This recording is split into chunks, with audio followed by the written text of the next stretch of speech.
streaming thing? Yes. All right, so we are live. Hi, everybody. Welcome to Bariatric Care.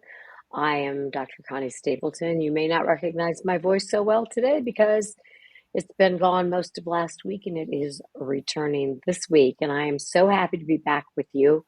And I have a really incredible guest for you today, and I cannot wait to dig into this topic. I also want you to know I have a nasty little cough. So if I break into a coughing spell, we're just going to go on. And I'm sure half the country has it. 'Tis the season, right? Hope your year has started off well. And we're going to jump right in. And I want to introduce you to Pamela. She says she goes by both. How do you pronounce your last name, Pam? Mekuz, that's a tricky one. Mekuz, yeah. Mekuz, Mekuz. And I only ran across Pam on social media I think it was over Thanksgiving, we've only been Yeah. corresponding for a short time, but she caught my eye immediately because she talks about one of my favorite topics, which is food addiction. And in my world, as a psychologist in the bariatric field for the last 17 years, it's difficult to find other professionals who really understand about addiction, much less food addiction. And so when I saw that Pam is a food addiction counselor, I was like, I got to check out what she's about, what she's saying, what she's sharing online. So I spent a while just listening to her videos, and I was like, oh, this woman knows what she's talking about. I've been in the field of addiction and recovery for over 30 years, and I'm a recovering addict myself. So, personally and professionally, I know that world. And so when I started listening to Pam, I'm like, I need to introduce her to the bariatric community in the United States because Pam lives in Canada. And we need more counselors for food addiction here. And if you've followed me for any time at all, you know I don't do a whole lot of individual counseling, but I am passionate about people getting help for food addiction because so many people who go in to have weight loss surgery go in not knowing they also have a food addiction, or maybe they've struggled with food addiction all along. And it's some part or all of their weight issues. So we'll get into that in a minute. I just want to introduce you to Pam. And Pam, just tell us about you in a nutshell, and then we'll kind of go through your journey a little bit so everybody can kind of get to know you and how you got to doing what you're doing. Thank you so much for that lovely introduction. And it is really a pleasure to be here. And yeah, so I live in Canada. I'm a food addiction counselor. I'm a mom. I have 3 little kids. And I really come to this point in my life through personal experience. So I'm a food addiction counselor. I'm targeting the bariatric community because I just see it as a really need. And again, I come to this through my own journey. So I definitely am a food addict in recovery. This has been something that I've struggled with for really since kindergarten. I always like to tell people, I remember binging in kindergarten and making myself sick at that early age. And from as long as I can remember, every time I made a wish, every time I blew out candles on my birthday cake, anytime I threw a coin into a pond, I was wishing to be skinny. It's like all I ever wanted. And Mm. now, what I love to tell people is what I wish I knew myself is like, you are not a problem. You have a problem. It is not you. There's a treatment and it's not your fault. and yes, I have a processed food addiction, and I was able to find treatment to finally help me in conjunction with bariatric surgery. And I'm at a place where I'm peaceful around food, and it's my mission to help other people get to this place because I know firsthand the suffering that people are experiencing. I love that, and that's so interesting because that's what I tell people. The reason I do what I do and the reason that I work in the field of bariatric surgery is because food addiction was never my main addiction. I've had issues with food since I was in middle school, but my drugs of choice first was codeine and alcohol. And when I went through treatment, which was 30 some years ago, I just discovered a way of life that gave me so much freedom from the mental obsessions that I struggled with around food and wanting to escape my life and wanting to escape me. And I love what you said. You're not the problem. I wasn't the problem, but I felt like there was something so wrong with me. And I think that so many of our listeners and so many people who have weight loss surgery have this internal fight with shame where it's like, something's wrong with me. Yeah. Something's wrong with me. No, there's nothing wrong with you. You have a disease or you have a multiple of diseases. And Right. so when I went through treatment, and I'll tell you where I learned to live life peacefully was in the aftercare program and in therapy following that. So when you go into surgery, like I went into treatment, you think you're in there, life's going to be better, it's all better after you get out of there. And like me, you discovered, oh crap, life is just life. Hmm. Nobody else has changed. And if I'm going to have a better life than I had before going in there, and if I'm not going to return to the use of substances to escape me, how I feel in my life, I got to learn a new way. And for bariatric patients, there is very little offered to help with that after surgery, and absolutely, virtually almost nothing prior to surgery. So that's one of the things Pam and I were talking about. So you want to share what you were talking about for you, what you wish for patients before surgery? Yeah. So sure. I'm just remembering something I want to say. Yeah. So I, yes. Okay. So not only is there no education on food addiction, actually the information that you're getting is going to keep you in the cycle of addiction. So that's a real impetus for me to be very loud about this. So to answer your question, my wish is that food addiction assessments become part of routine intake, which it doesn't right now. I know that there are routine intake, procedures. There's a psychological evaluation, and other factors are taken into account. But at least not, there is not a widespread use of a food addiction assessment, and so I believe that that should be put in place, as well as information about what treatment for that entails. So most people in recovery for food addiction remove their addictive foods from their diet. It's not the only thing that you need to do to really find recovery, but it is a piece of the puzzle.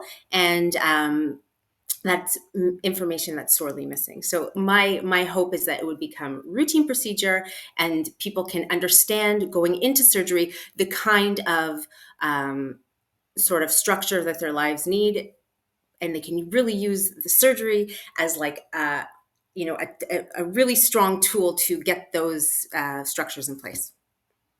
Absolutely. And I think a lot of people, we use this term addic- addiction or addicted very broadly. Like we'll say, I'm addicted to this television show, or I'm addicted to um, sunsets or whatever. What is your common language definition of food addiction?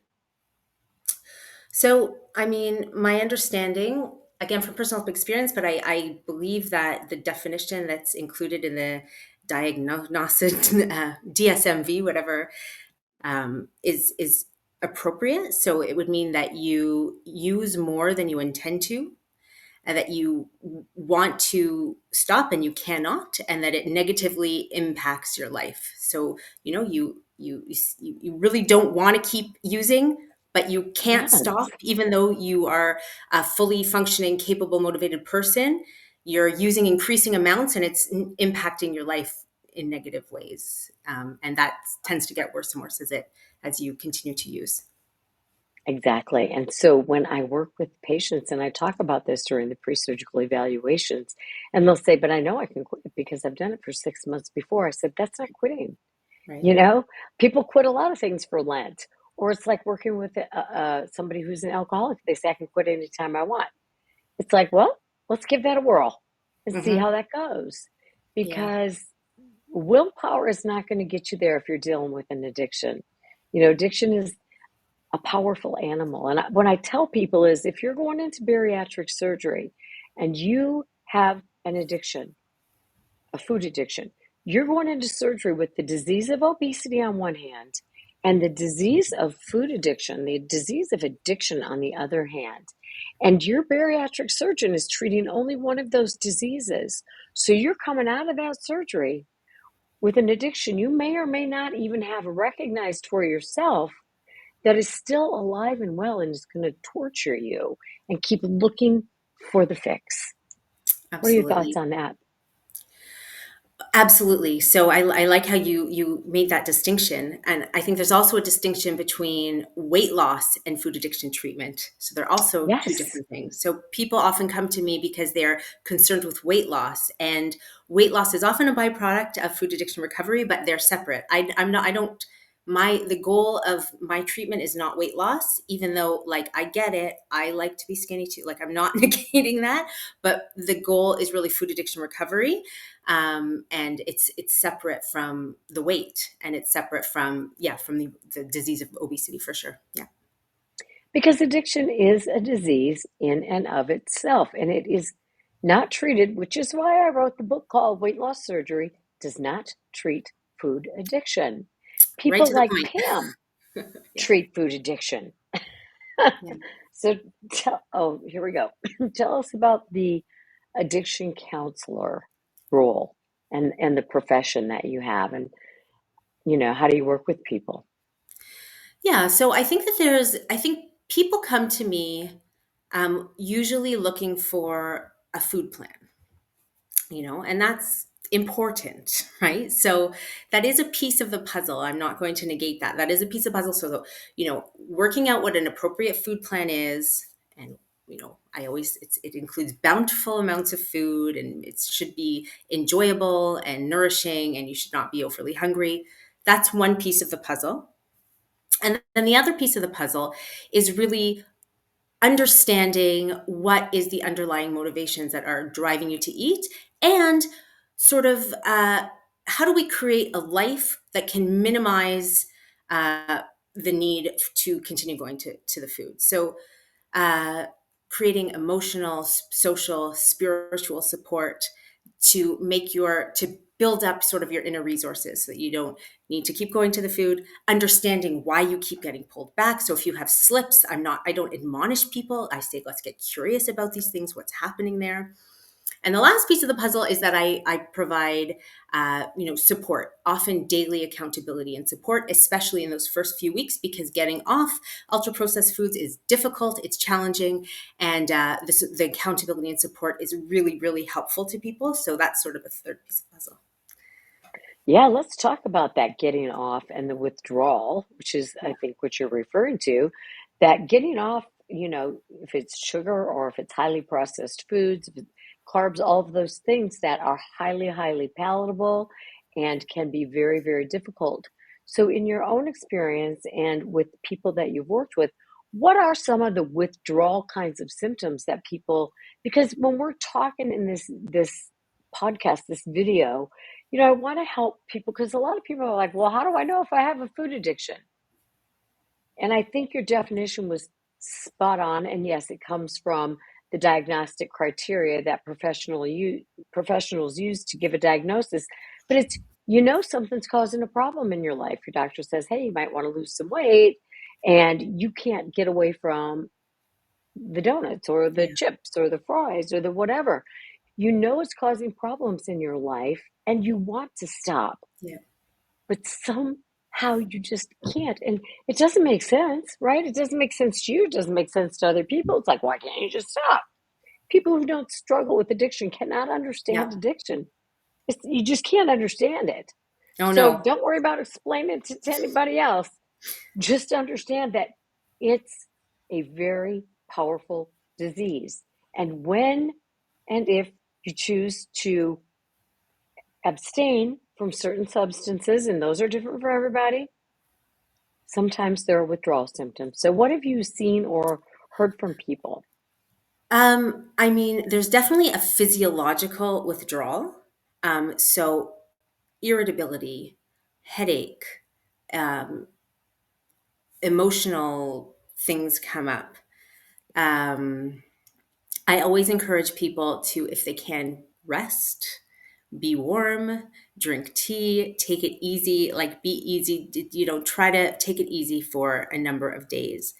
The other piece that I think is really interesting, because we are talking about a physiological addiction, it really it's starts in the brain. And so one thing that becomes very apparent is this voice that is continually telling you that you should eat the foods that you're trying not to eat. And so that is something I want my clients to be aware of, that there is this voice that is sort of like this, you know, very primitive part of your brain that's going to tell you that you need this, that you want this. It's going to be loud like a toddler. And if you give in to the toddler, like you're really, you're kind of screwed yourself. So it's, you kind of want to hear the voice and be like, okay, I hear you.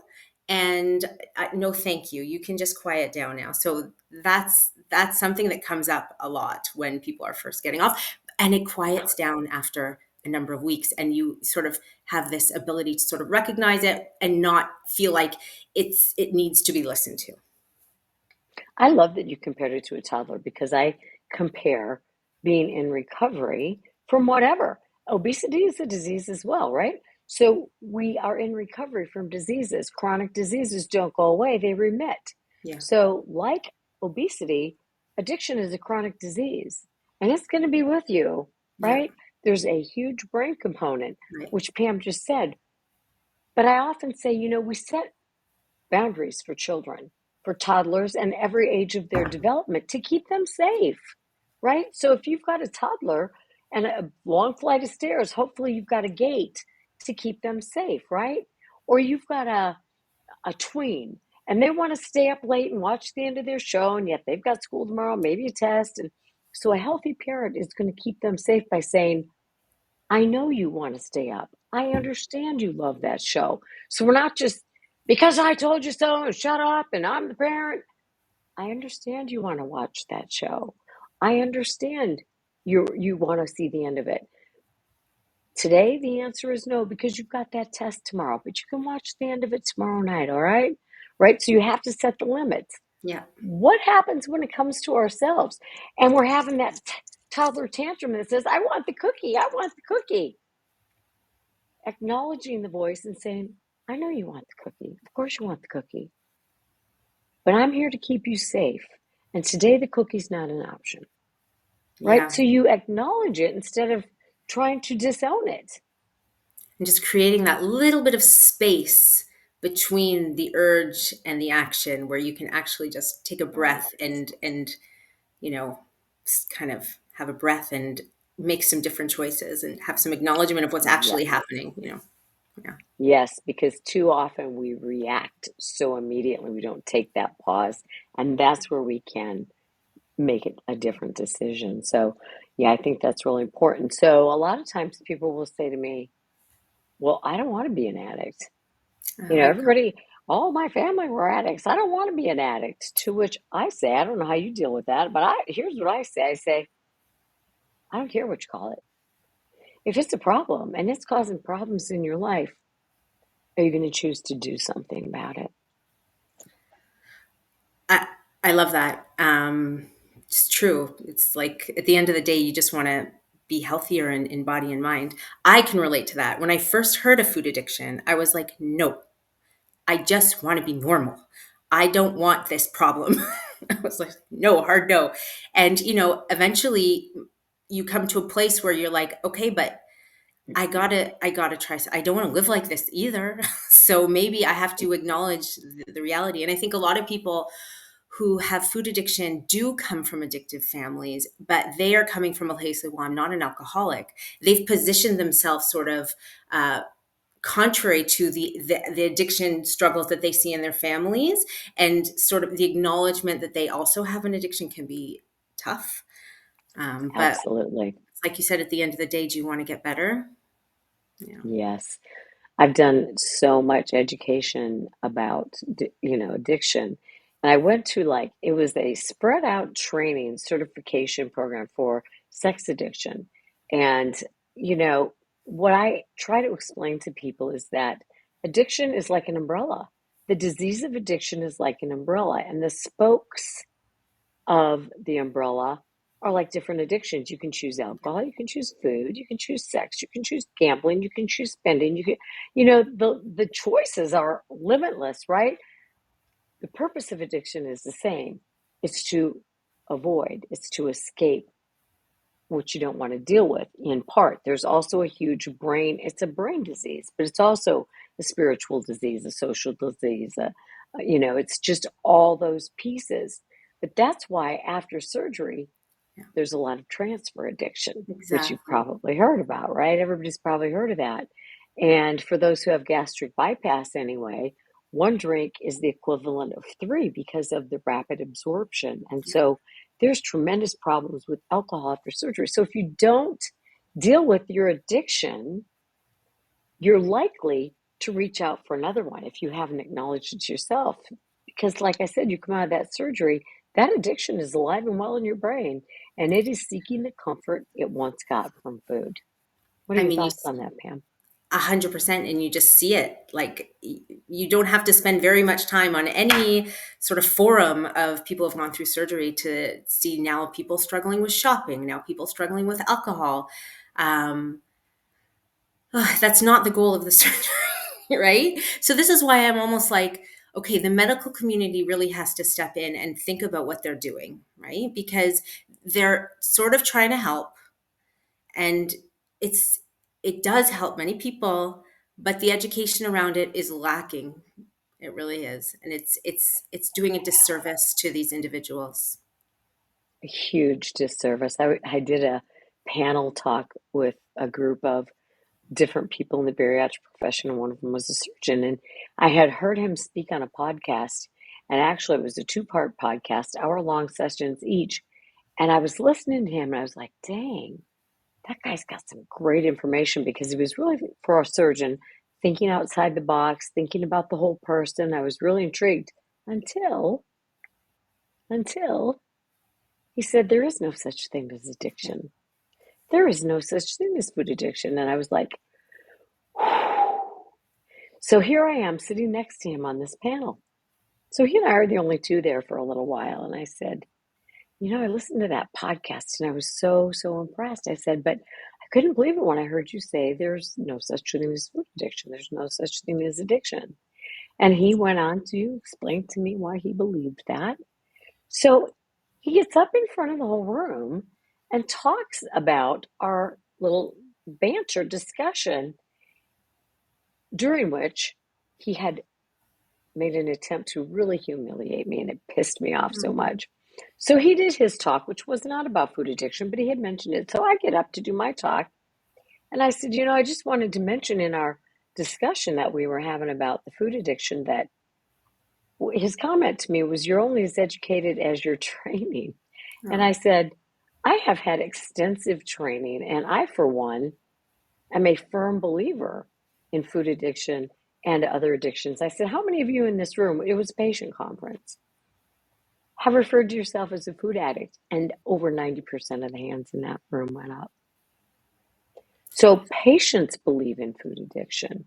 Now, whether they have an accurate understanding of that or not, there is a connection to, I have a struggle with food and I don't know how to overcome it, whether I do believe before things are changing. or Oh, after sorry to interrupt, surgery. but I do believe that Go things are ahead, changing. please. Yeah, I do believe that things are changing within the medical community, within the nutritional community, within when I bring up food addiction, I'm surprised often by the positive reactions to it, um, and I think that that's a shift in the sort of zeitgeist of eating disorder world.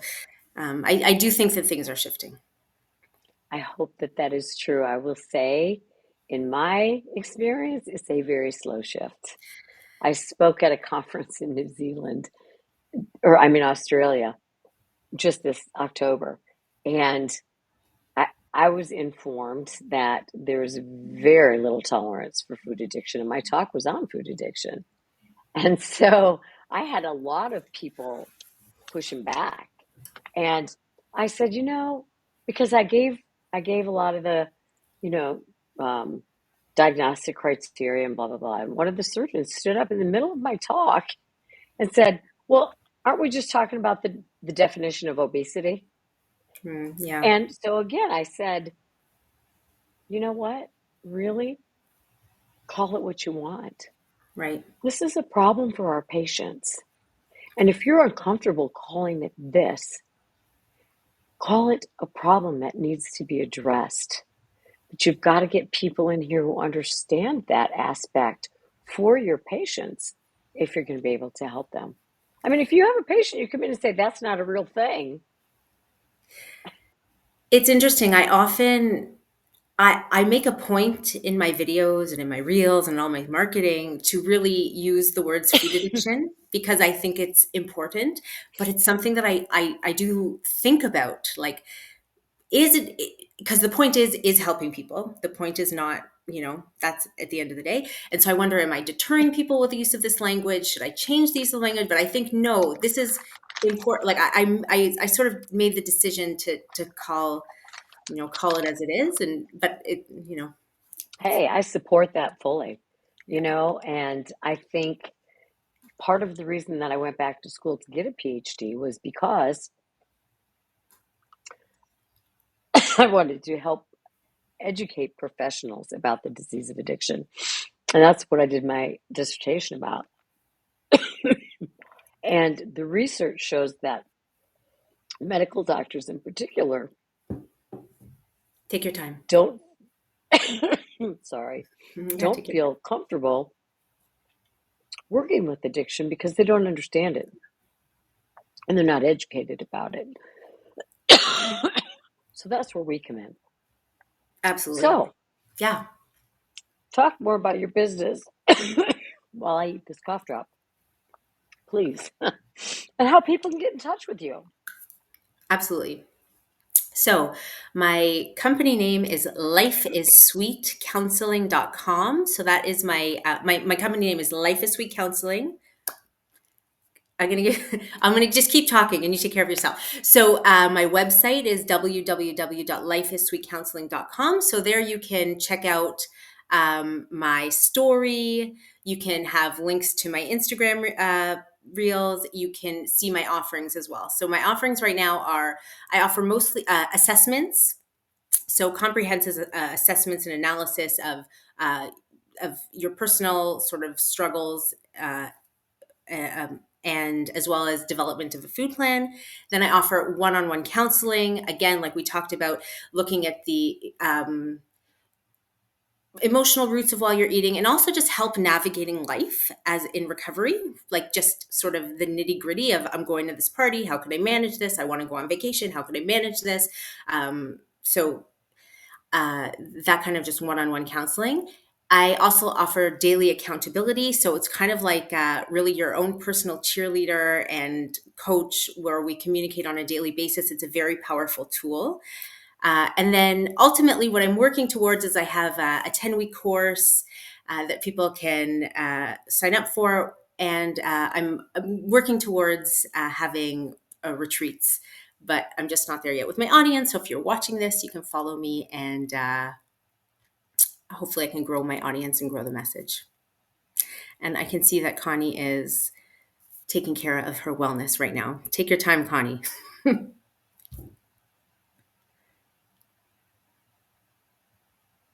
I have no audio from you right now. Try again. No.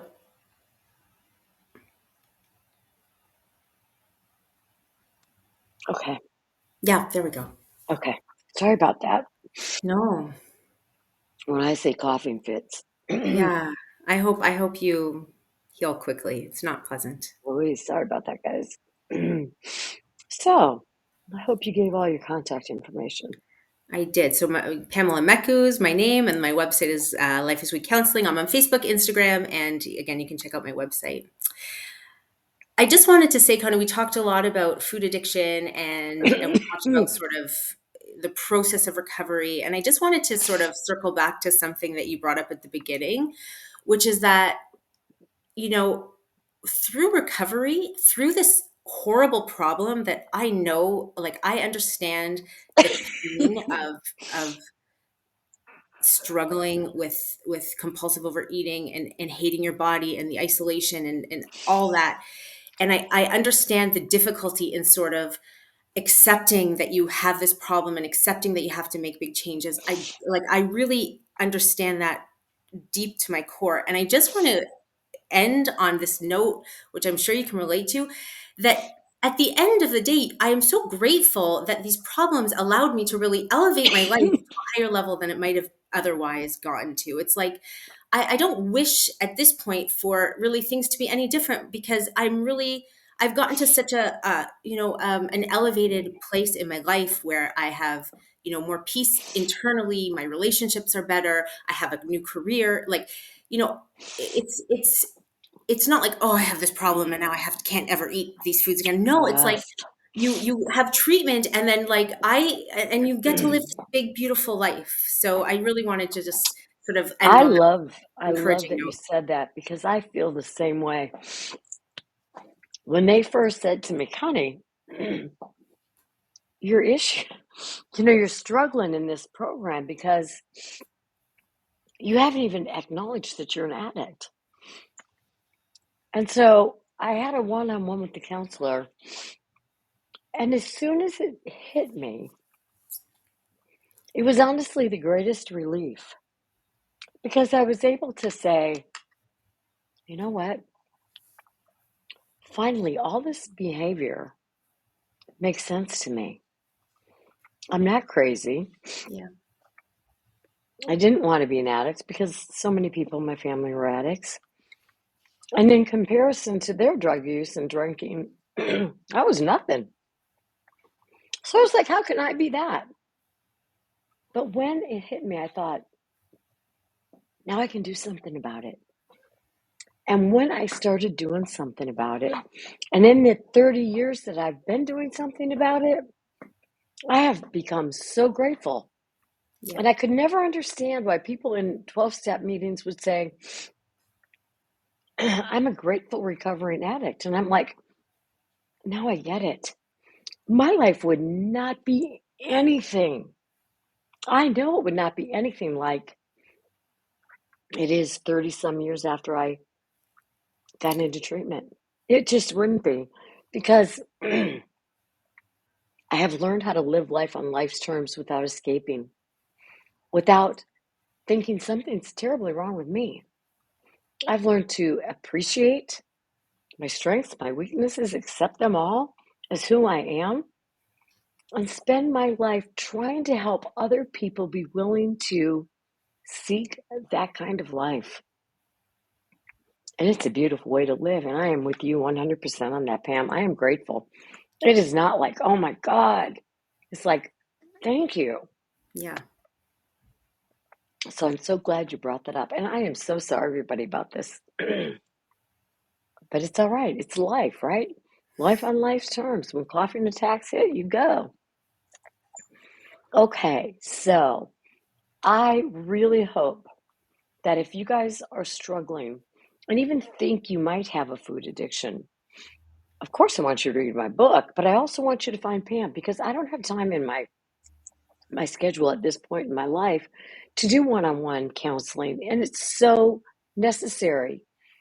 So contact Pam, work with her, and you know, continue on with bariatric care because in this program I talk about all of the psychological stuff related to weight loss surgery.